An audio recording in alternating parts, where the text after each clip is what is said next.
Go Tigers, go Tigers, go Tigers, go Tigers, go Tigers. Tiger talk. Go Tigers, go Tigers, go Tigers, go Tigers, go Tigers. Tough Tiger talk. Go Tigers, go Tigers, go Tigers, go Tigers, go Tigers. Tough Tiger talk.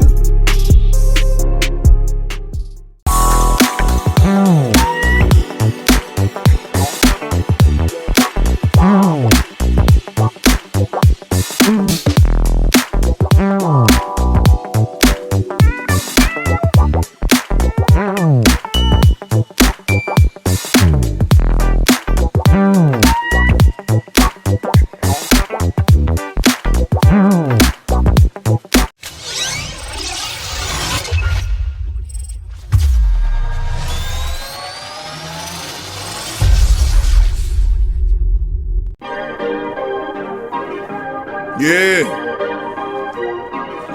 Well, all right. Like you always say, welcome, welcome, welcome. Number one sports talk indeed.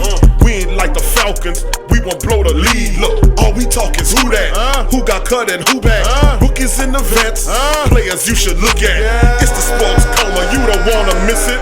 Got the pre-game party, post-game statistics. Get a visit from Sway, maybe DC or 5. It's the hottest thing smoking, Big Q and the guys. Go to YouTube Live, make sure you subscribe. Interviews inside the Saints locker room high. Talk to Drew, Jordan, Zach, Peyton, New Orleans, who that nation. Best believe when I say we bleed gold and black. Ain't a miracle or rivalry could ever hold us back. No, Beastquake, Bounty Gate, let the truth be told. It's the sports coma, all we know is Saints Super Bowl. Yeah. You're listening to the Sports Coma with Big Q and the guys on the PRO Media Network.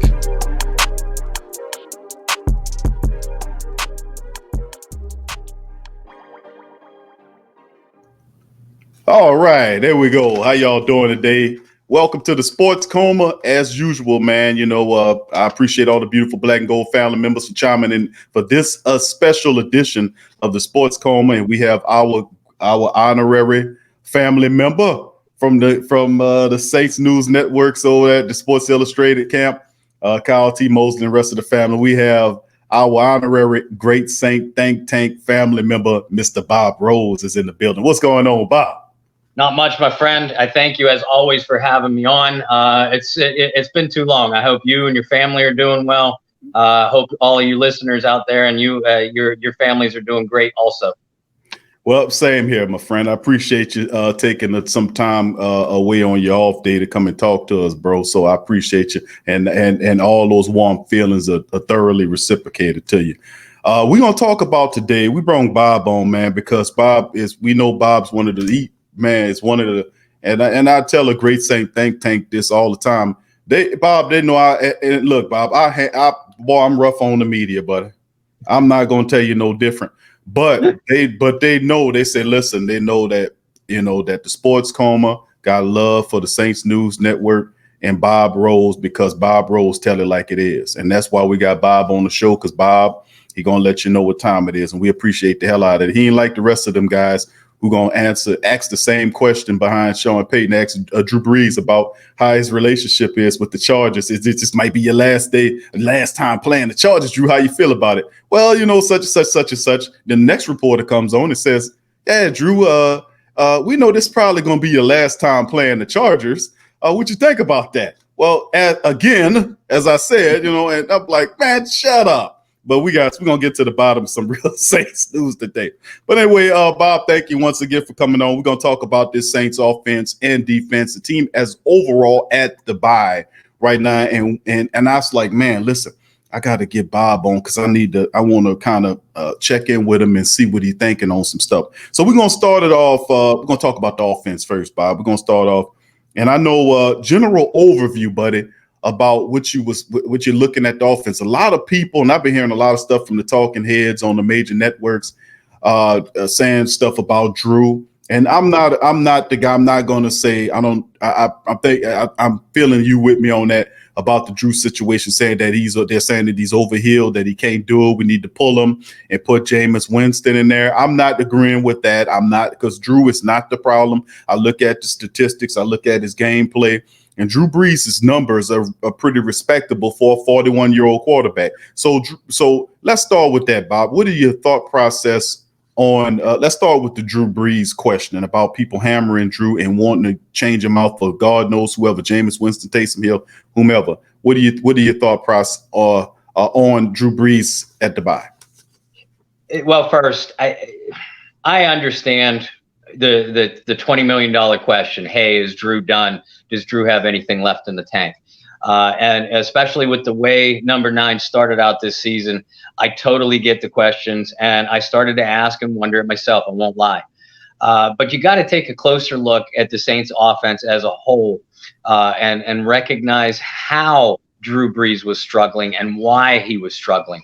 Right. Listen, he can't make some of the throws that he used to make. And I think if you injected number 9 with truth serum, he would tell you the same thing. Right. I do think that he was struggling with his confidence for the first 2.5 games. But the Saints weren't protecting him real well either, especially that interior offensive line. Andrus Peat, Nick Easton, and Eric McCoy even had his struggles, even though I think Eric's having a great year. And you tell any quarterback, where do you not want to get pressured? And they're all going to say to him, man, I don't want it in my face. I don't want it up the middle. And Drew is certainly no exception. So you flip on the film of the Saints offense in those first 3.5 games. Drew was getting guys in his face a lot. Mm-hmm. And what happened was he's now not able to step into his throws, nor does that allow a pass pattern to develop down the field. And that's where a lot of these questions were coming from, is Drew can't get the ball down the field anymore. And I agree with that to an extent. He can't like he used to. But the last 2 games against Detroit and against Los Angeles has shown us, if you give him the time and his receivers are able to get open, which was also a problem in those first 3 games. If those 2 things happen, Drew is still as accurate as any quarterback in the league. He's never had a John Elway or Dan Marino type of arm. I'm aging myself a little. But he's always had the arm to make the throws. He's no longer that guy that can get it to a sideline route, 20 yards down the field on a frozen rope. And that 41-yard touchdown pass to Jared Cook, while that was a pretty rainbow, it was just that. It was a rainbow. The pass protection needed to be there for Drew to allow for the pattern to develop and for Drew to step into his throw. And Jared had to show the athleticism, as Jared usually does, to get a step or 2 on the defensive back so the throw could be there. As long as those 2 things happen, Drew Brees is still going to carve up a defense. He doesn't have much left in the tank, but the man is the ultimate competitor. And like you said, his statistics, he's completed 71% of his passes. He's thrown 9 touchdown passes, and they're averaging about 263 yards a game through the air. Those are pretty good numbers for a 41-year-old quarterback, and one that's operating without a record-setting All-Pro receiver for the last 4 games. Having Michael Thomas not in the lineup is huge. You're asking Emmanuel Sanders to pick up the most complicated offense in the NFL on the fly, so he was a little slow to do that, but he's been on fire the last 2 games. Folks, this passing game is going to be just fine. It's not the 2011 or 2009 version of Drew Brees that we've seen before, but this man is still good enough to win you a championship. Look, that's great commentary, Bob. Let me because that spawns another series of questions. I know that I want you to be able to give me 2 players on offense that you're really impressed with and 2 that you're not. But let me ask you about the rookies, and the draft pick, the drafted rookies, because the undrafted guys are acting like they were the drafted guys. I mean, you got Marquez Callaway. I mean, Bob, he comes in there, kick returns, punt returns, catching passes all over the place, taking some hits, going to some of the meanest areas of the football field and making plays, and then there's other guys as well. Like you had Malcolm Roach early on. He was doing his thing as well. But let me ask you about the drafted guys. What is your perception on number 1, Ruiz, which this is, I mean, early on, it doesn't look good to me. He got rid of Warford, and they were saying because of Warford, with age or whatever it was, You draft Ruiz with the 24th overall pick in the first round. Ruiz comes in. He's in camp. Peyton sits him, makes him play guard as opposed to the center, keeps McCoy there after 7 to 10 days it was, I want to say. And then he flip-flops him. Ruiz gets hurt for the rest of the training camp or whatever. He finally comes back healthy, but he can't beat – well, he played against Detroit the full time there, but he can't – and then the next game against the Chargers, he benches him for Nick Easton. So that's a big thing a lot of people are curious about, Bob. I want you to kind of shed some light on Cesar Ruiz, in your opinion.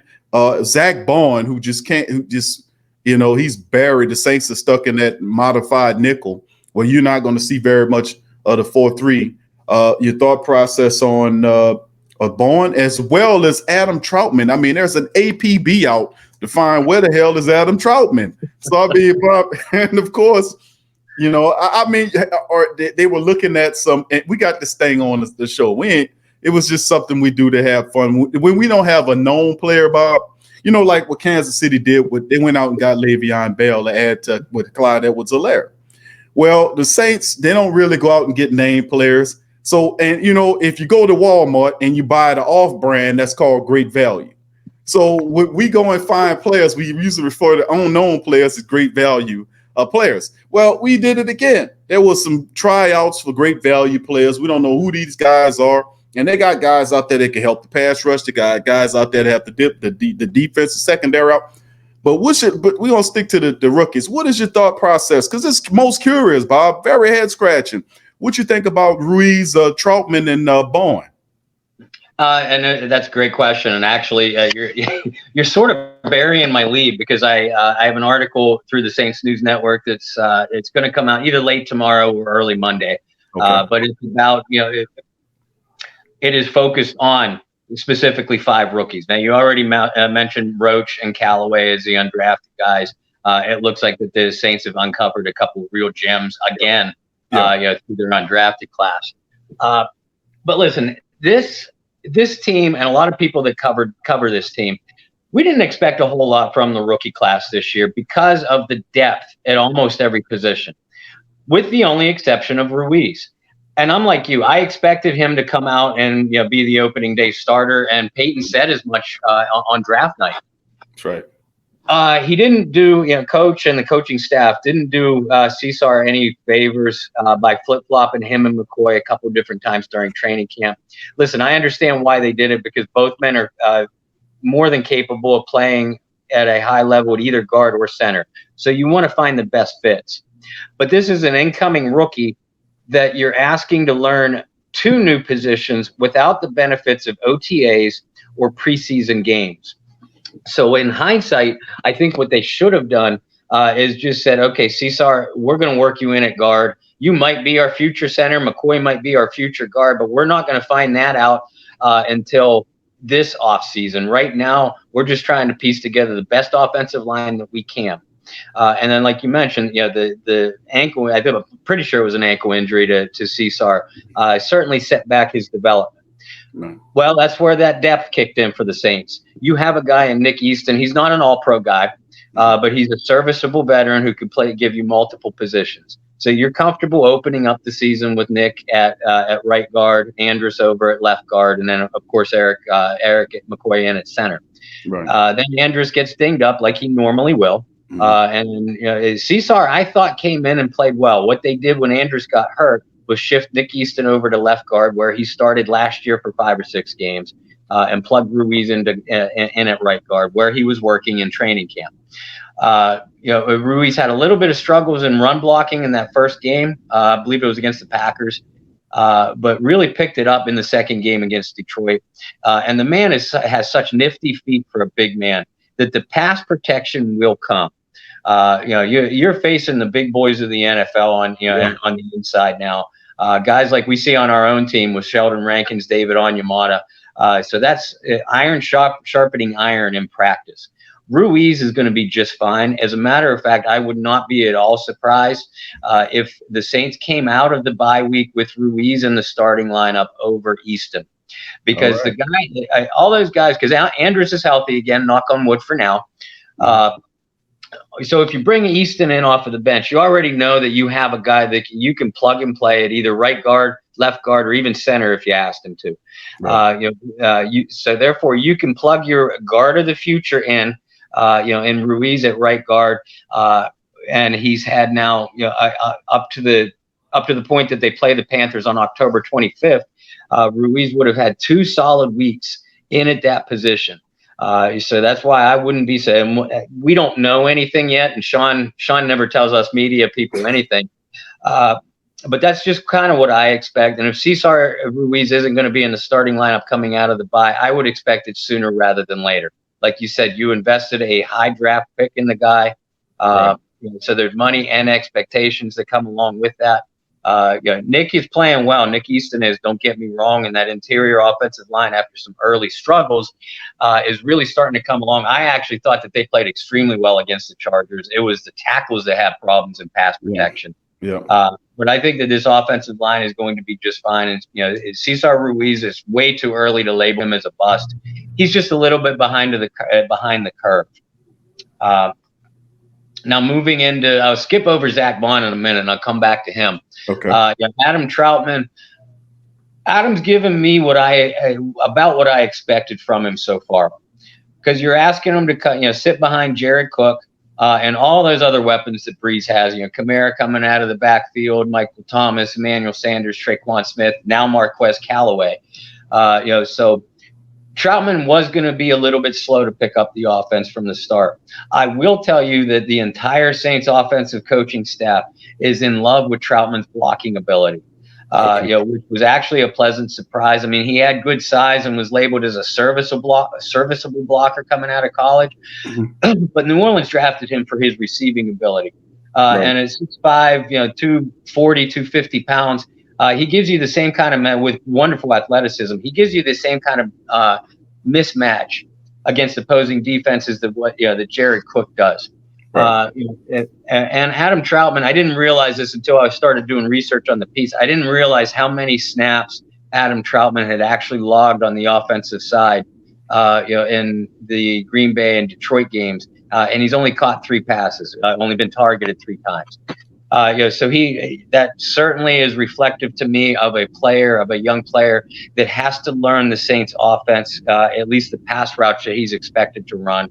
And again, this is a kid that's coming from the University of Dayton, stepping up to NFL defensive backs. Mm-hmm. So it's going to take a little while for him to adjust to that competition. I still think that the Saints made that draft pick, the Troutman pick, with 2021 and beyond in mind. Right. Because Jared Cook is going to be a free agent after the year. With all their other salary cap issues, I don't think they're going to be able to afford to bring Jared back. So Adam Troutman, unless something funky happens, Adam is going to be your starter at tight end in 2021. I do think that he has shown us the athleticism that he's going to. I would be surprised if he didn't make some big plays for this offense down the stretch.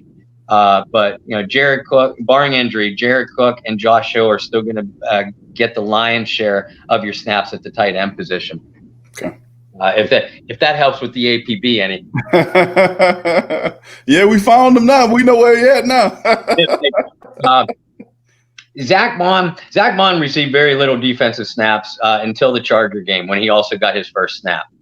The reason for that is I don't think anybody could deny the Saints have one of the best pass rushes in the NFL. I would like to see them consistently pressure the quarterback a little bit more in key moments, something that they've fallen short of a little bit in their 2 losses. But you have Cam Jordan, Marcus Davenport, Carl Granderson, Trey Hendrickson on the edge, and then a boatload of defensive tackles that are going to come up the middle. Zach Bond's strength coming out of Wisconsin was as an edge rusher. The Saints made the draft pick of Bond in mind of they're going to convert him to a strong side linebacker, which means he's going to have to pick up coverages quickly. Now, physically, he's able to do that. He has good football IQ. He can run with the best of them. He has terrific athletic, not only speed, open field speed, but he has great change of direction. He's just not used to covering anybody. Wasn't asked to at Wisconsin. They just turned that young man loose and said, you go put the quarterback on the ground. And he was great at doing that. but the Saints don't necessarily need him in that role. When I rewatched the Chargers games, what I saw, and again, Bond only played like 12 or 13 defensive snaps, but I was impressed with how well he set the edge against the run against Los Angeles. And he did manage to push on a couple plays where he was asked to pass rush. He did manage to push his man into the backfield and kind of disturb Justin Herbert and his timing a little bit. And again, we know that we're going to get that from Zach Baum. Zach's going to earn more snaps as the season goes along as he picks up the coverages. And until that happens, we're only going to see him 10, 12, maybe 15 snaps a game in a specialized role. Wouldn't surprise, don't be surprised if Dennis Allen comes out and, they used to call it the NASCAR package when they had Junior Gillette. They had all those speed rushers back in 13 and 14, when Rob Ryan was defensive coordinator. They have that kind of athleticism now. And I think that they're going to have to use it because obviously you're not going to take Cam Jordan off the field, right? Right. You have Marcus Davenport healthy again, knock on wood. And you're not going to take Trey Hendrickson off the field the way he's playing. So you have all those edge rush guys. You're going to want to leave at least Rankins and or Onyemata on the field at all times in a pass rush situation. So that's where we can expect to see Zach Bond start to be sprinkled into defensive packages in a pass rushing role until he picks up these nuances of NFL coverages. I'm still impressed by what I see of that young man in the limited exposure that we've gotten to him. But again, like we said at the onset of the segment, most people, probably the Saints brass included, they didn't expect a whole lot from this draft class other than minor contributions from all of their picks outside of Cesar Ruiz. So anything that we get on top of that, unless these guys are forced into the lineup via injury, just keep an eye on their development. As long as they're playing better as the season goes along, like we saw from Chauncey Gardner-Johnson last year. First 3 or 4 weeks, Gardner-Johnson didn't give the defense a whole lot. By the end of the year, he was one of the defense's best players. If we can get that kind of progress from this rookie class, even just 2 or 3 of them, then the Saints have hit gold on their draft again. Yeah, Bob. I mean, I agree with that wholeheartedly. I think Zach Bond could be a great commodity for the team going into this thing. To be honest with you, I mean, his pass rushing ability, his speed, and that's the question I had is, if you use him, you put him on the edge, could he actually be able to stand up an offensive tackle? If it's a run scenario, let's say they checked into the run, could he be able to hold his own in that type of situation? That's the question I had with as far as would they be able to do. I know Dennis Allen's going to try to situate him in pass rush scenarios, but that's one of the things that I had. What could he do that? But I mean, hey. But let's keep it moving, man. That's great information, Bob. I appreciate that, bro. Offensively speaking, and I know you're speaking well of a couple of these guys. Who do you like? Give me 2 guys you like on offense, and 2 guys you hope that you don't like on offense, or got 2 guys that need to improve. Well, you got to start with Alvin Kamara. That man is having a beast of a season, and I don't think we expected anything less from him. I predicted not only on my show but in an article that Alvin Kamara would end up with 1,000 season, only the 4th running back in NFL history to do so. And that'd be great. It would be, and he's more than capable of doing that. And after 5 games, and I hate to do this until at least midseason, but I'm going to do it anyway. After 5 games, the numbers reflect. If the season ended today at the average that Kamara is giving us on the ground and through the air per game, Alvin would have had about 100 or about 1,100 yards receiving and about 905, 910 on the ground. So he's real close to that pace right now. Wow. As long as he stays healthy. The offense revolves around him and Michael Thomas. We know that, and it's going to continue to do so. Outside of that, you got to love the season that Latavius Murray is having. I know what you were saying, and I wholeheartedly agree with you that Sean Payton has gotten away from the run, outright abandoned it in a few different games this year.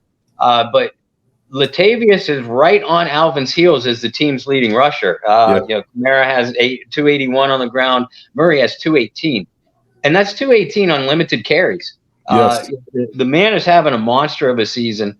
He had great bursts through the hole, terrific vision. And once he gets into the open field, he's either going to truck a defender or he's going to make a miss. He's that rare kind of combination of both. I would love to see the continued usage. This is something we didn't see a lot of last year, was Latavius and Alvin on the field at the same time. But we are starting to see more of that this year. And what that does, who are you going to focus on if you're a defense? The answer is probably Kamara because of his game-breaking ability. Right. But when you motion Kamara out of the backfield and you have 2-3 defenders go with him, that means you're going to be a little light in the pants in the middle. I will take those odds against Latavius Murray and this bully offensive line every day of the week. Hopefully both men stay healthy because I think both men are what is key to this offense's success. Because a success on the ground, and this, success on the ground will breed success through the air. Yes, you got to start dropping men into the box to account for that running attack, which means you're going to get a lot more one-on-one coverage down the field. Another guy that I've been impressed with in the last 2 weeks, I was a little bit shocked that he got off to such a slow start, but Emmanuel Sanders has been on fire. 18 catches, well over 200 yards just in the last 2 games. And most importantly, he's worked up a rapport with his quarterback. It took a couple games longer than what a lot of us anticipated, but it's finally there. And when Michael Thomas comes back into the lineup, the only thing I got to tell opposing defensive coordinators is good luck, man. Because you got Thomas, you got Sanders, you got Jared, you got AK-41, and Latavius pounding the rock at you right up the middle. This offense is starting to round into the form of what we expected it to be coming out of the gates. Took a couple games, but I think they're there now. Okay. Downside, I love this. That's why I love this man, and I took a lot of heat for an article that I posted yesterday about him. But Taysom Hill, poor Taysom Hill is just having an abysmal season. Yeah. And it's not him. It's the way he's being used. Sean Payton, and Coach, if you're watching, if you're going to be watching this, I love you, Coach. You know that. But right now you're trying to fit a square peg into a round hole. Defenses have caught up with the gimmickry that is Taysom Hill. When he lines up behind center, 3 things happen. 1, you wind up attacking your defense 10 on 11 because more often than not, you're putting your Hall of Fame quarterback out at wide receiver where he's not going to get the ball. 2, you're making your offense extremely predictable because 3, defenses realize that there is no threat of a pass when Taysom Hill is lined up behind the center. Taysom has terrific vision as a runner, as a read option quarterback. Those are his strengths. Well, when you're putting 10 men in the box against me in the read option, it doesn't matter what I'm reading. There's no place to go. Right. Whether I hand the ball off to Kamara Murray or I keep it myself, which is what Taysom is often apt to do, there is just no place to go. I know what Sean Payton has said about we have to do our assignments up front or achieve our assignments up front. And that's part of it. But when you're outnumbered 2-on-1, when your blockers are outnumbered 2-on-1, you're not going to win those battles. It's as simple as that. So my article through Saints News Network and SI.com, I simply asked the question, is it time to abandon the Taysom Hill experiment? Right. And I don't mean bench the man. They aren't going to bench him. He's too athletically good, and he can lend too much to this offense. Things I would like to see from Taysom, though, put him as a sidecar. Keep Breeze in the shotgun, but put Taysom as the sidecar on one shoulder and AK-41 on the other. Again, you open up so many possibilities for your offense. Taysom showed that he has improved himself as a receiver last year. So line him up as an H-back where he's a little bit off of the line of scrimmage. He can get a free release into his route off of the line without getting chucked or knocked off of his pattern. And you get the ball to him quickly and get his speed and athleticism into the open field. Those are 2 things that the Saints are just simply not doing with Taysom Hill. And it has a trickle-down effect. If you have no threat of a pass, then that renders Emmanuel Sanders, Jared Cook, and the rest of those guys useless. And when you make your offense predictable, you're also killing the momentum that your offense has built up. And I saw that happen against Las Vegas. I saw it happen twice against Green Bay. I saw it happen 2 or 3 times against the Chargers. Mm-hmm. Sean Payton is not going to bench Taysom Hill. And anybody that read the article and misunderstood that fact, I don't apologize, because I stand by what I said in the article. But just read it closer and don't misunderstand what I was saying. They just have to figure out a different way to use Taysom. Coming out of the bye week with one of the best offensive innovators that this game has ever seen, they're going to do that. But clearly what they're doing with Taysom Hill is not working. So you have to give the thumbs down to Taysom at the moment. And as far as the other, and I mentioned that they picked up their game in the last 2 or 3 games, but you have to be worried about the consistency of the Saints' interior offensive line. They really struggled in those first 2.5 games.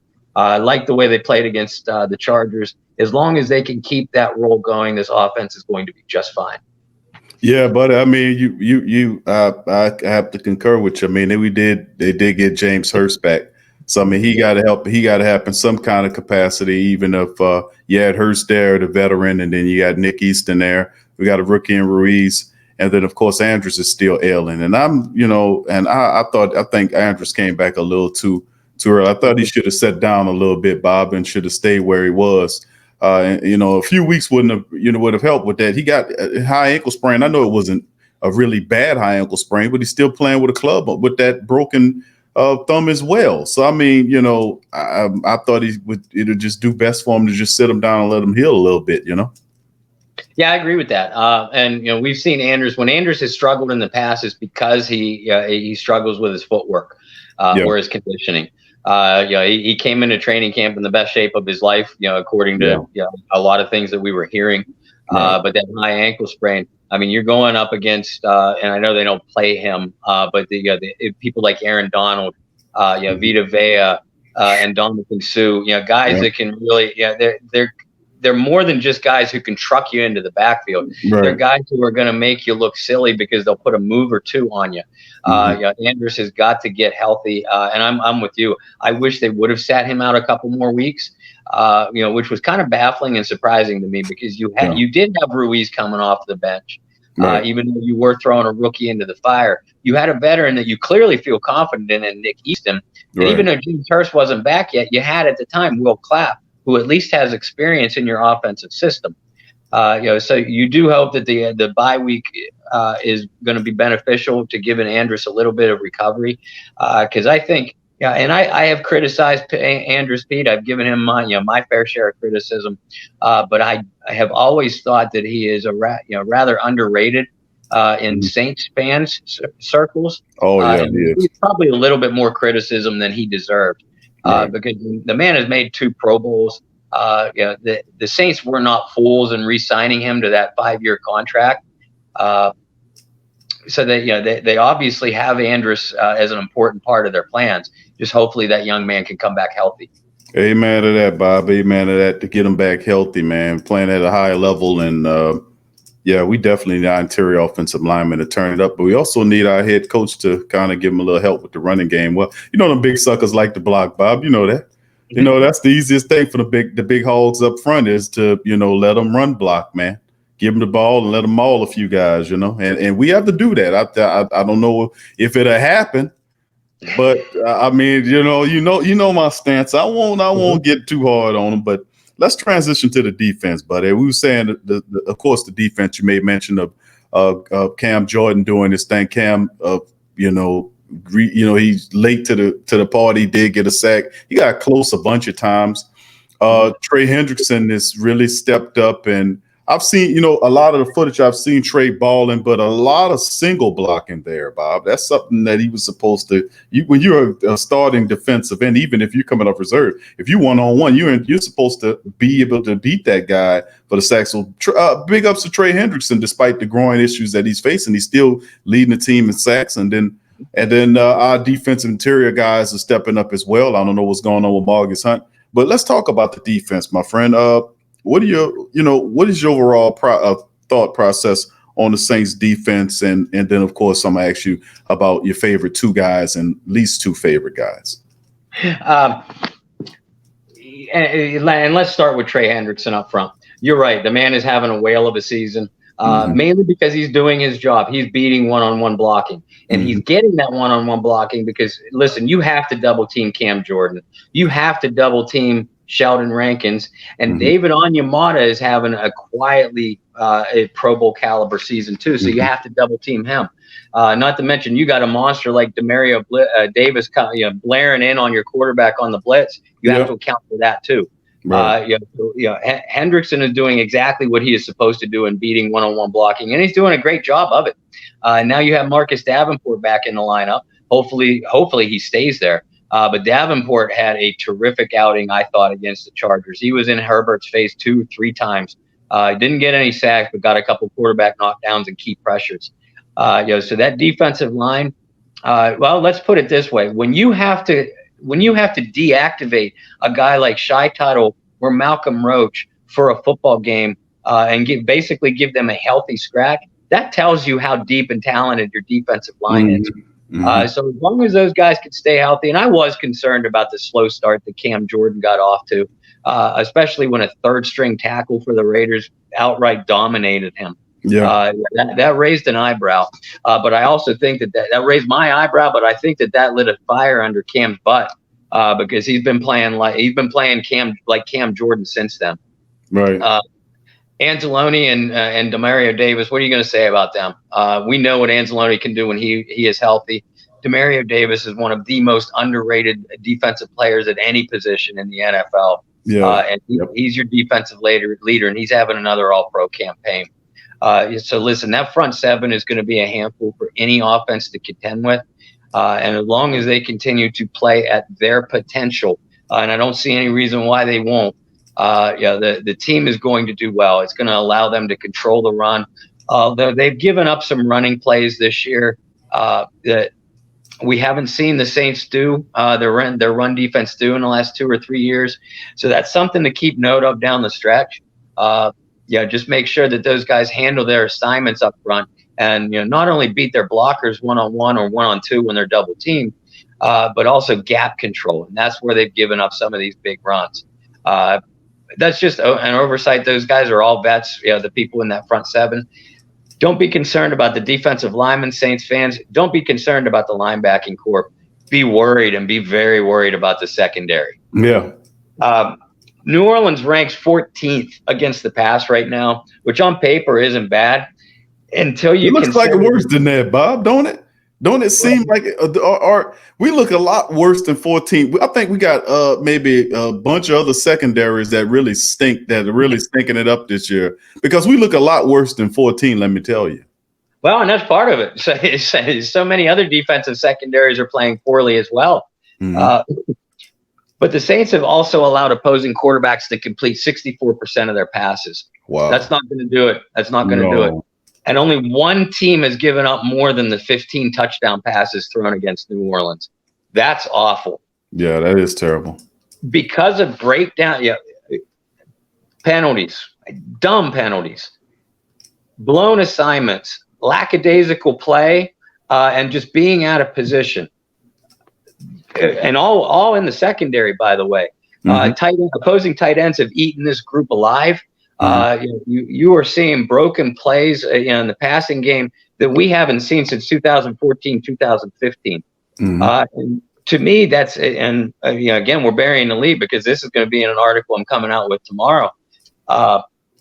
That's inexcusable for a unit that has 2 Pro Bowlers in Marshawn Lattimore and Janoris Jenkins, veteran leaders in quotation marks like Malcolm Jenkins and Patrick Robinson. And, versatile guys that you can move around in multiple positions like Gardner Johnson and PJ Williams. That's a good group when you look at it on paper. But Lord Almighty, they haven't played like it. As a result, the defense can't get off the field on third downs. They're 26th in the league in third down conversions. Red zone percentage is dead last. A team gets to the red zone, they have scored a touchdown on the Saints 85% of the time. Wow. And that's why a defense that ranks 7th in total yardage also ranks 26th in points allowed. Dennis Allen and secondaries coach Aaron Glenn have a lot of work to do. this bye week. But make no mistake about it, the ultimate accountability is on the field with those supposed stars that I had mentioned before. We've seen all those guys play well individually and as a group in the past. They better get their act together, because this is exactly the kind of thing that's going to send you home from a playoff early. Yeah, Bob, and that's something that's a very impactful statement, man. All of those, because the reality is you're absolutely right. Up front, the front seven has looked good. And although I had concerns about Alex Anzalone, he doesn't seem to be playing with the same intensity as he had in previous times. And I don't know if it's contract related. Y'all often kid on the show about Alex need to go and find Vaughn Johnson or Lawrence Taylor and buy his shoulder pads. Need to get the Romanowskis there, Bob. You need to go find. You need to get. I remember Vaughn Johnson shoulder pads. I was showing pictures on the show to the rest of the family members, and Vaughn Johnson's shoulder pads came up to the bottom of his earlobes. That's how big his shoulder. And I would tell, I was like, man, look, and we know Alex has had multiple surgeries on the shoulder. You know, if you're a linebacker, you need a little added protection. But I had concerns about his intensity playing at the linebacker. He doesn't look the same. You know, he's not playing with his hair on fire. And I know he's occupying that Mike position. You know, I don't know if it is it Bob, you am I in the same neighborhood? Because my eyes are showing me that is it the fact that I know he had a child, earlier, and I don't know if that's a part of it. Could be a factor in there. And it's in his final year under that contract, and he has a reputation of not being able to complete a full season. Demario Davis got paid. Does that mean? And then of course Zach Bowen is back there. You know, and of course the Saints spent a lot of time at that modified nickel. So, what do you think? Quick on that subject about Alex Anzalone. What's your perception on that? And you make some valid points. And listen, I'm a big fan of Anzalone. I have been since the draft. I have been since he was at Florida. But you're right. Of the 3 years that Anzalone has been with the New Orleans Saints, he has only played one complete season. And the 2 years that he missed, he only played 4 games in 2017 and just 2 games last year. So you do have to wonder if this is a man that's maybe a little bit, oh God, and I hate to use the T word about an NFL player, but is he a little bit timid because he's afraid of wrecking that shoulder again? And he's the only one that could answer that. Right. What I see when I watch Alex Anzalone on film in 2020, I see a guy that they are using a little bit differently than they did in the past.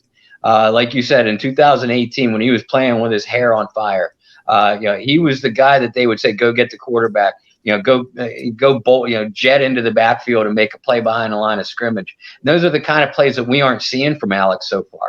Right. We are seeing him from Demario, which right. you do expect to see. And as long as New Orleans plays in that modified nickel with only 2 backers on the field, the 2 backers, as long as they're healthy, are always going to be Demario and Alex, because they're your most athletic, and they're your 2 linebackers with the highest football IQ. Right. And while they're having Demario just do what Demario does and all over the field, and just go get the ball carrier, and use your play recognition and just make a play, they are having Alex sit back a little bit, sit back in coverage. And by the way, we're not seeing Anzalone getting beat in coverage. We're just not seeing him make the game-changing plays that we saw from 2018. Is it because he's laying back on his own behest, self-preservation, or is that part of the defensive game plan for him? I don't know. I wish I could answer that. It could be equal. It could be equal in either column. But as of right now, as far as we know, Alex Anzalone is healthy, and he's not missing a lot of snaps. The man is going to have the opportunity to make those kind of plays that we saw in 2018.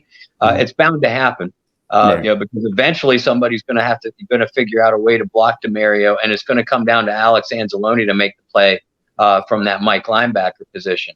And I think when that time comes, or when those times come, only then will we have an answer for, is he might be physically 100%, but is he 100% up here? And those are going to be that's going to be the only time that we find that out, when it's down on him to make the play to save a game or save a season. Bob, you spot on, bro. I mean, man, I call it, you say the T word, timid. I say he's tiptoeing through the tulips. That's what I say on the show. And I think probably a lot of the family members agree with me on Alex. And I'm like, man, I just don't like how he's playing. And you're absolutely right. That's a part of it. They're definitely asking him to do things that he might not be comfortable with as of yet. And he's learning them on the fly. So that's a great point. Let's move it now. You made mention of the secondary. I don't want to let them off the hook, Bob. Because they are I mean, listen, to have Marshawn Lattimore, we had a guy that came on the show, what was it, yesterday, I want to say, Friday, and he called Lattimore garbage. He said that he was garbage. He said he was overrated, and all this. Of course, I said, man, listen, and I gave my facts and stats, and I said, listen, I don't agree with you, Lattimore. You cannot put Lattimore in the trash can with some cornerbacks that can't even cover their own bed. So, I mean, but that's something that I told him. But the secondary as whole, Bob, we're looking at, you got Laddie Daddy, as we call him on the show. He coming off that hammy.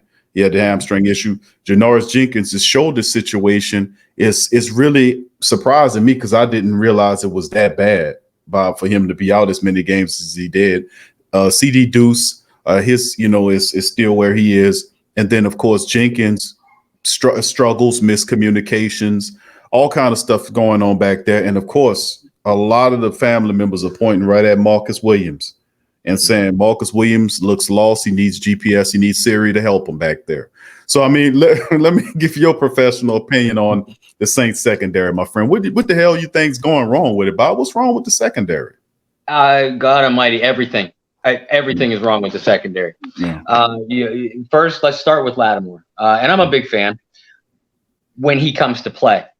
Yeah. I don't think anybody in their right mind should be calling Marshawn Lattimore garbage. Physically and ability-wise, he is among the top 2, 3, 4 cornerbacks in the NFL. That's all there is to it. Right. Ask Mike Evans and Julio Jones how tough Marshawn Lattimore is. Right. Or Amari Cooper. We could go on and on. We have seen Marshawn Lattimore consistently shut down the NFL's best wide receivers. And I mean the type of shutdown where he takes him completely out of the game, 1 or no receptions. Right. And then we see things like we saw last Monday night, where it just looks like the man doesn't come to play. He looks like he's playing lazy football, which, by the way, has been mumblings about him in the past, about his work ethic and his work habits. When just before Mike Thomas got paid last year, when we started having the conversation of who's the Saints going to pay first? What order is it going to come? Thomas, Ramczyk, Kamara, Lattimore, the list goes on and on. Lattimore still hasn't gotten paid. Right. Now, they don't need to pay him necessarily because they picked up his and Rams' fifth-year options. Right. That contract is going to escalate a big amount next year. So they're going to have to make a decision on Marshawn Lattimore before next year if they want to avoid salary cap hell at its finest. When a cornerback has a hamstring injury, and we saw Lattimore have one last year too, and he came back a little bit slow from it. That's not the hamstring injury for a cornerback is probably the worst thing that they could have. It's even worse than for a wide receiver, because at least a wide receiver, you can tell them to run certain routes where it won't strain that hamstring anymore. A cornerback, what's a cornerback going to do? If I'm covering you, what am I going to say? Look, you can't run this pattern because I have a bad hammy and I can't stay with you. No, it's not. It's not that simple, obviously. Right. So again, when Marshawn Lattimore is healthy, both physically and in his head, when he comes to play, there's nobody better.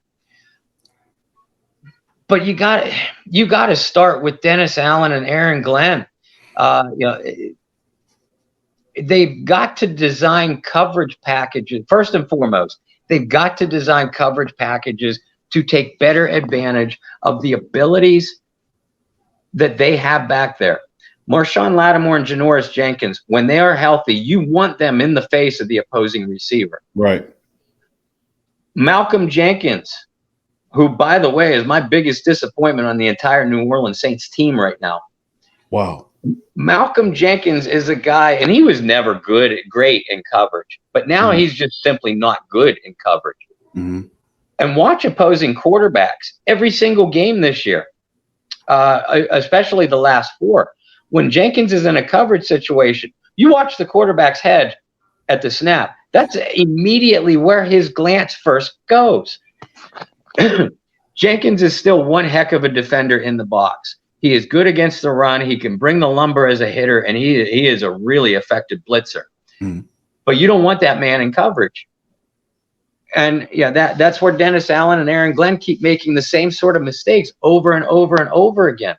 Patrick Robinson. You don't want Patrick Robinson in straight up man-to-man coverage.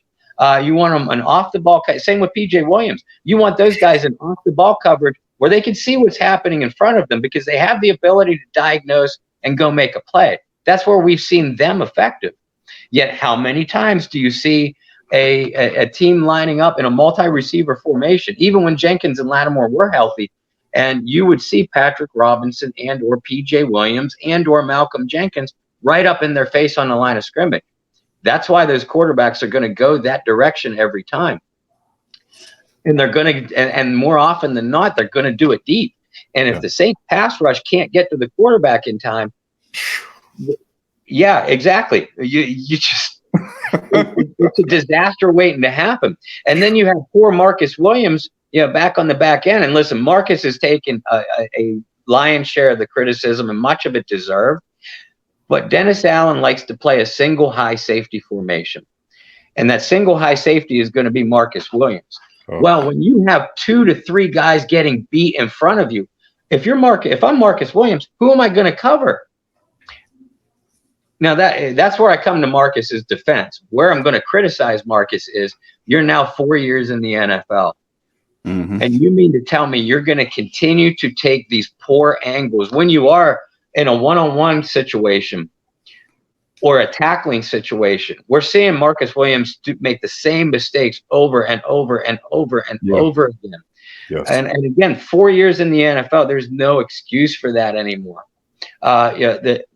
If you let the man play to his strengths, if your quarterbacks in front of him can manage their assignments, whether it's off the ball or in Lattimore and Janoris's case, man on man, you do have a Marcus Williams in a traditional free safety spot. He is one of the rangiest players in the league, and he actually does have nice instincts. But when you flood his zone, his area with 3 different receivers, A, he's going to look really bad, and B, he panics. And the panic part is on him. He should be too experienced for that. It's something that's snowballing out of control for the Saints secondary right now. Frankly, I think they need to get back to basics in this bye week. Once you have Lattimore and Janoris healthy, you just have them go do their thing. And then you tell Marcus Williams, look, if Malcolm Jenkins or, for example, PJ Robinson or PJ Williams or Patrick Robinson, if they're in a coverage situation, you watch them first. You don't worry about money. This is what I'm telling them now. Mm-hmm. You don't worry about Marshawn. You don't worry about Janoris. We pay them the big bucks to shut down receivers. So if they get beat over the top, that's on them, not on you. Right. PJ Williams, Patrick Robinson, Malcolm Jenkins get beat over the top. Marcus Williams, that's on you too, because we're asking you to watch their back. Right. To me, that's as simple as you can play in the Saints secondary. And they're not one man has been doing their job this year. That's terrible. And then you're absolutely right. There's spot plays in there. I mean, the play with Lattimore catching Mike, what was his name? Williams from kind of extending out to get the play at the end of the overtime play. So you're right on that, Bob. I mean, it's just the confidence. You're right. The secondaries look really awful. And I mean, Marcus Williams, my God, he just looks so lost out there. He's just, I mean, his face mask comes down to here, so you can see all of his expressions. And I was often saying, listen, just get one face mask where just keep your eyes so we can't see how lost your ass is. but I don't want to stay too bad on them, though, Bob. But you're right. I mean, they all look bad, man. But, man, you should hear the family members yelling from the chat and on the phone, or you open up the line about need to bench Williams for Swearinger, and they just want to change from Marcus because he's. And like I've said, I still say that he can play better than this because I'm looking at the fact that look what Emmanuel Sanders did for the wide receivers core. He helped those guys. Traquan Smith, he helped them, and Marquez Gallo. All those guys are benefiting from that. And I'm still waiting for that effect from guys like with Marcus Williams' effect with Malcolm Jenkins. That was part of the things, one of the big reasons why he was brought here. So I'm still looking out, holding out hope for Marcus Williams that we could, in his fourth year, see something. Bob, I mean, I was looking at statistics, tackle stats wise. His tackles have been since his 70-something tackle performance in the rookie season. His production is dipping. It's been trending down. So I mean, as this is a sign of anything, and his numbers are better than Buda Baker, but Buda Baker, the big cake that Buda got from Arizona. His agent gonna be like, well, look, Buda Baker's numbers is not here. We want Buda Baker money. Well, like I often joke on the show, he must be on the Buda if he think he gonna be getting that Buda Baker though. So I mean, what you think about what you think about that, Bob, in terms of Marcus Williams' progression for something, because that's a hot button subject on the show. What do you think about Marcus Williams? I guess potentiality. The secondary as a whole look terrible. Mm-hmm. But Marcus damn sure ain't making it smell any better back there, let me tell you. No, he's not. And what if he continues to play that way? And again, I played half and half devil's advocate because the men in front of him aren't doing their jobs either. That's true. But Marcus is literally your last line of defense. And you need, for as much as opponents pass on the New Orleans Saints and pass down the field against the New Orleans Saints, you would expect your free safety to have more than one interception and 2 or 3 pass breakups. And if you're going to boil it down to stat lines, that tells you the story right there. Yeah. They being the Saints defense, have been working PJ Williams and more at safety this year than what they ever have in the past. You've been getting burned too, Bob. Yes. Oh, yeah. He has. I call it seafood city, buddy.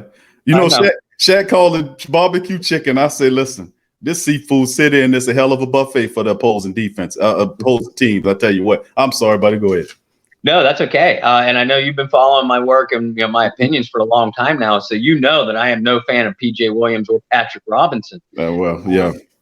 But I will say this about PJ: the strength of PJ Williams is when the play happens in front of him. He's a better tackler than Marcus Williams. Yeah. He is better at play diagnosis than Marcus Williams. It's only when you put PJ Williams in man coverage, and I don't care whether it's on the boundary or the slot, that man is going to get burned. Yeah. Unless the quarterback suddenly goes blind at the snap, he's going to throw at PJ Williams, and the Saints are going to lose that battle. But PJ plays better again when the play happens in front of him. He can go make the tackle. He can go make the play. That's when he creates his turnovers. Mm-hmm. And that's what PJ Williams' strength is exactly what Marcus Williams' strength should be, but isn't. So the Saints are trying to find an answer here. And I get the calls for DJ Swearinger, but to put on the film of that Tampa Bay and Las Vegas game, Swearinger was getting beat too. And the opposing receivers or quarterbacks just were not making the plays. They were just a hair off. But we could just as easily have been talking about DJ Swearinger in this conversation as a big disappointment too. So the Saints are gonna come out of their bye with the same starting 4-5 in the defensive secondary: Janoris, Marshawn, CD Deuce, and then Malcolm and Marcus as your safeties. Right. But I think Marcus Williams is going to be on a very short leash now because, again, they're starting to work PJ Williams more in at a traditional safety spot. They know you have a veteran like DJ Swearinger that can step in. So if if Marshawn continues to screw up or Janoris doesn't play well when he comes back from his shoulder injury, you don't have many answers behind him. You're not going to sit them for Patrick Robinson or somebody like that. They do have answers for Marcus Williams if he plays poorly, and that's where I think if the secondary as a whole or in these individual players don't start playing better, that's going to be your first domino to fall is Marcus Williams taking a seat. Wow. Okay. You heard the man. Bob called it, man. Bob telling you, listen, You got to look at last line of defense, Bob. You got to look at that guy. And I mean, goodness gracious, the deep pass to the slot man for the Chargers. I mean, he's 64 yards, and I mean, good grief, man. But I mean, we just continue to monitor it. All right, buddy, we kind of, I don't want to keep you hold you too much longer. Let me get some quick points from you about the Saints special teams. What do you think about the Saints special teams overall? I know Will Lutz have been looking like a champ. Will, if it wasn't for those field goals, man, we would have been looking pretty bad on that end of that game there going into the bye. Tommy Morstead, was looking kind of off the game before against the Detroit game and the previous game, when even seen a shank. I think I seen him shank one time, but like 23rd, 12. Like, hold on, what's that? But listen, talk to me about the special teams and include the punt return, kick return aspect of it. I'm concerned about that, Bob. I mean, people not talk about the special teams, the Saints, not the coverage side of it, but the return side of it, the kick and punt return side. What's going on? We can't block anybody. We see Deontay tackled when he was in there by 2 and 3 guys. I seen one time he got tackled by 4 guys. How does he get tackled by 4 guys? And then we happened to Callaway. What the hell going on out there, in the words of the great Vince Lombardi? I mean, Deontay Harris, who should be fully recovered from his hamstring injury when they come back from the bye. There's no better than Deontay Harris. But like you said, he's only a little guy too. If the Saints don't start blocking for him, they're going to get that poor kid killed. And Marquez Callaway pleasantly impressed me, with his returns against the Chargers. I mean, that kid was a gamer. And remember that he had two longer returns called back via penalty too, both on JT Gray. Right. And that's just like with the Saints secondary. The Saints kick return units, the blockers, they have missed a few assignments. Mm-hmm. And when you have a guy that can flip field position like Deontay Harris or Marquez Callaway has shown us that potential too, you have to give your return man a chance. Mm-hmm. Obviously they aren't going to bust every single one for a touchdown or even a big return, but you got to let your explosive player, your explosive game-changing returner, you got to let him have 10, 12, 14 yards. And that's what they weren't doing with Deontay Harris. And again, it was blown assignments, and not only allowing Harris to get hit and just buried by 3-4 guys at a time, right. But even on the penalties, when you're blocking for a kick or punt returner, more often than not, the penalties happen when you're out of position. That's when the blocks in the back happen and the blocks below the waist, because you're out of position, but you're trying not to let your returner get killed, so you give the other guy a shove. Well, the officials are already looking for that. So again, just like with the Saints secondary, all these penalties, they're avoidable. Listen, I'm willing to feed in the conspiracy theories just like the rest of them. But the bottom line is, the penalties that they've been having on the kick coverage units or kick return units, and in the secondary, these guys got to be smarter than that. They're not playing smart football. And that's what we'll stay focused on special teams. That's what it's boiling down to with the special teams right now. Individuals aren't playing smart football. And when you don't play smart football, you not only hurt your team, obviously, but you don't give your game breakers a chance. You want the ball in the hands of a Deontay Harris or apparently a Marquez Callaway or even an Alvin Kamara when he's asked to return kicks. Mm-hmm. And when you screw up by being out of position, that's both mental and physical. And that's what's causing the penalties, and that's what's hurting this team. They are still the most, even after the bye week, when the Saints have played one less game than a fair number of teams throughout the NFL, the Saints are still going to be the most penalized team in the NFL by far. Yep. That's ridiculous, and that's an indictment on the players. It's as simple as that. They're individual players just not doing their jobs. Yeah, Bob, you're right on the money with that. And like you said, they got to get their head in the game, man, because what Dwayne Washington did when he ran into that punter, man, that was unforgivable. The Yeah, well, defense just had got the guys off the field, and then what happened? He runs into the punter, 15-yard penalty. The defense has to come back out there, and the Chargers marched the field and scored a touchdown. That's a touchdown that shouldn't have been. That could have been a whole different shift in the game. But yeah, you're absolutely right. We got to do better than that on the special teams. I mean, we got a lot of wrinkles to iron out after this bye. And finally, buddy, one more question for you pertaining to Mike Thomas, his behavior.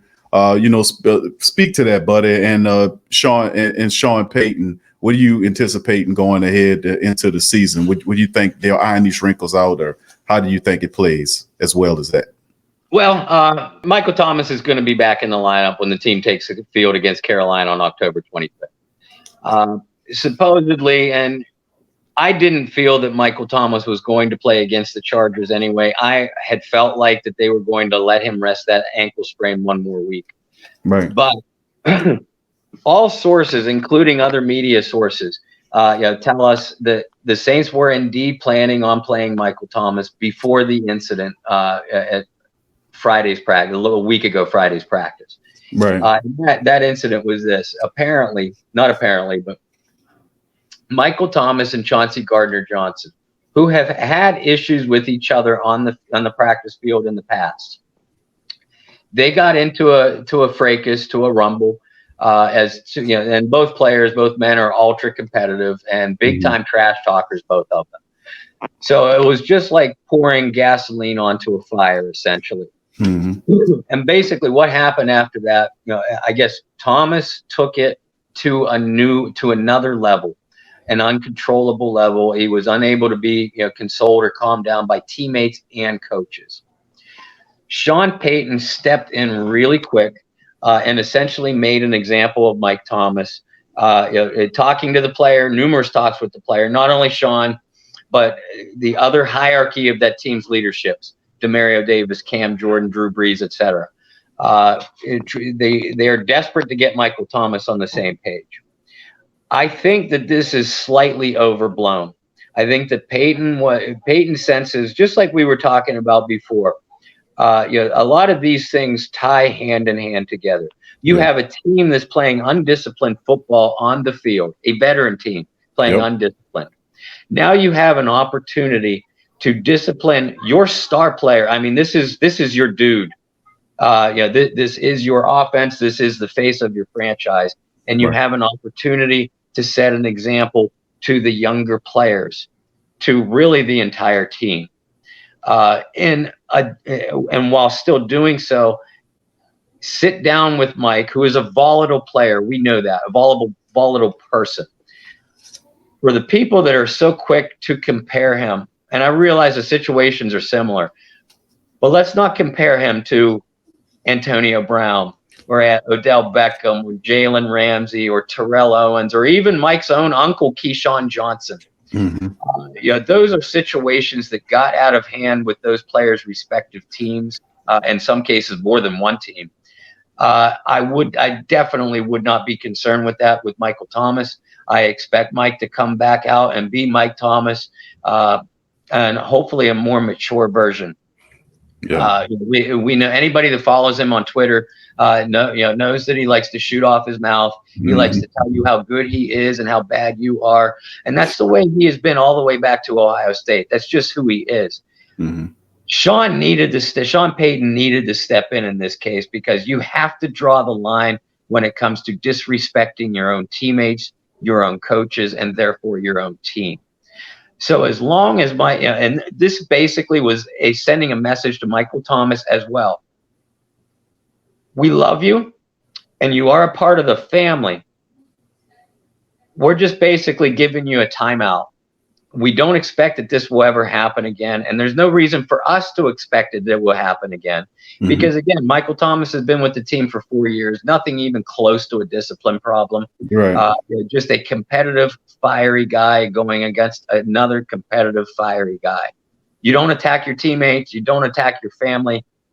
You attack the outside world and your opponents.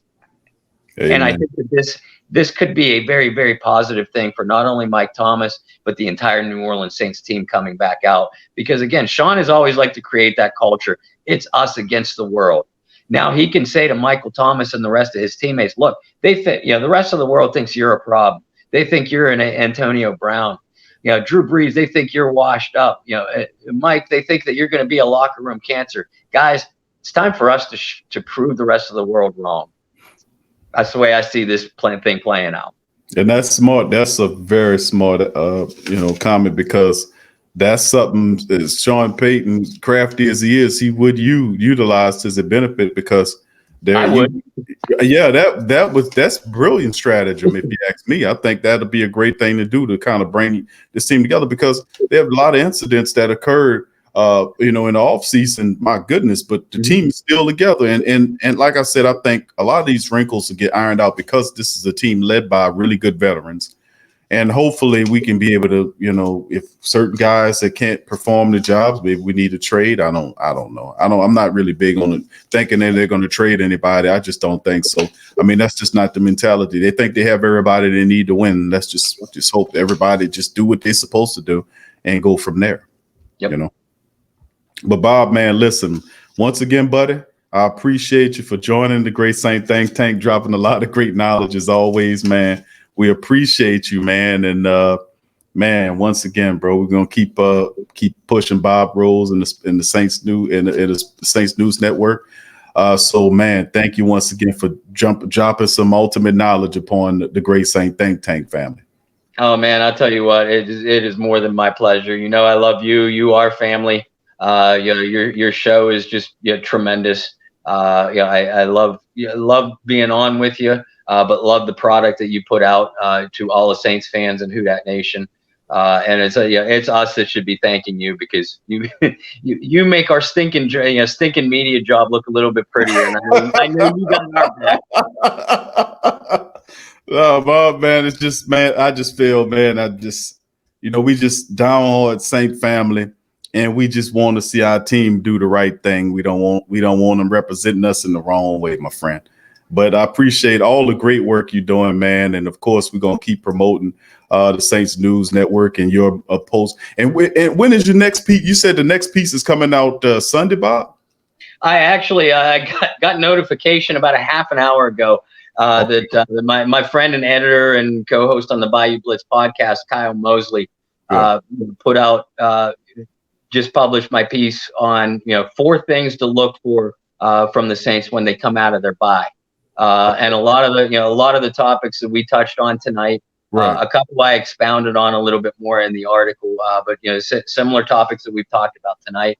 And then either tomorrow or Monday on SI.com and the Saints News Network, I have a piece coming out where I'm outlining what the 5 rookies that you and I spoke about tonight, what the 5 rookies have contributed so far, and what we might be able to look for from them the rest of the 2020 season.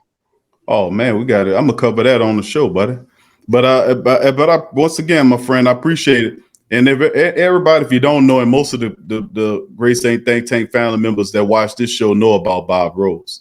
They read his articles. But if you have been hiding under a rock, or you just came back from the moon with no internet coverage, that's Bob Rose right there. Saints News Network, great articles. Man, look for him. He's on YouTube.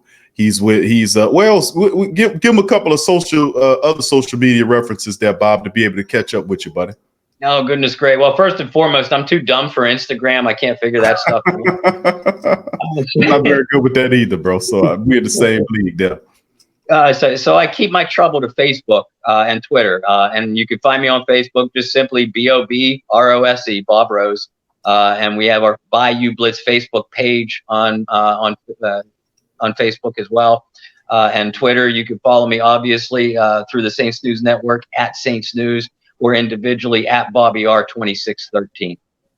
All right, that's Bob Rose, man, and much love to Bob and the family over there. Give a shout out to Kyle T. Mosley as well for the great word. Big ups to Kyle over there and Bob. Great dudes, man. Great work, man. We gotta uphold when they're doing it the right way. Because my goodness, man, they got a lot of these guys out here, they ain't doing it the right way. They ain't telling the truth.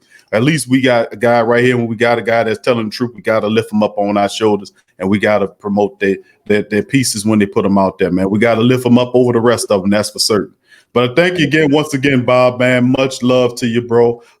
Peace and blessings to your family as well, and staying safe, my friend. And bro, we're going to talk and hopefully in another maybe another 3 weeks or so. I mean, that's on me. I was supposed to bring it, but I've been super busy, bro. I've been we've been doing 50 to 60 freaking shows every month, bro. You know, we don't just do Saints stuff. We do Pelicans, LSU, boxing. So we do all kind of stuff. So we producing 50 to 60 shows a week. So it hit me, and today I had a free thought, and I was like, let me get hold of Bob, and maybe I can get him on the show today, y'all. But I'm glad I got you, bro. I'm glad I got you. You was as per true professional. But once again, my friend, the honorary great Saint think tank member in the building, Mr. Bob Rose from the Saints News Network. Much love. And I'm gonna cover your piece, bro. Tomorrow, or more than likely, probably be tomorrow. I'll do a spot show. We'll cover that piece that you was talking about as well, man. Because I want to read that sucker, man. That's what I want to know about. Well, I appreciate it. And like I said, the 4 things to watch for from the Saints coming out of the bye week, I'm going to distribute it through the social networks as soon as I get off here.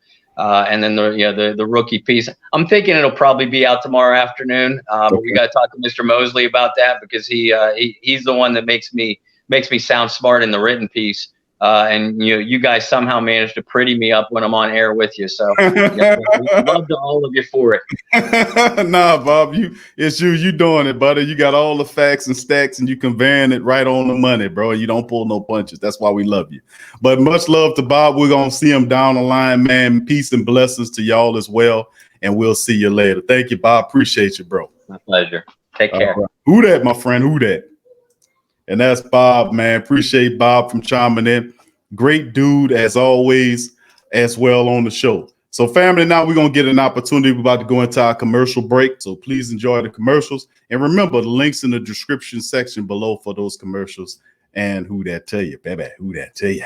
Who that family? Check out the Pro Shop. That's right, the Pro Shop is the platform stores where you can go and buy all the latest merch to support the platform. Available at the Pro Shops, we have dozens of hundreds of products available for you and your family. Unisex tees for men and women, hoodies and sweatshirts, tank tops, kids and baby items, long sleeve tees, mugs, pillows, wall art, bath bedding, face masks, phone cases, stickers, bags, fanny packs, socks, hats, and many other items. Please feel free to check out the Pro Shops. The link is in the description section below. And remember, it helps the platform continue to grow. So check out the Pro Shop, and who that too.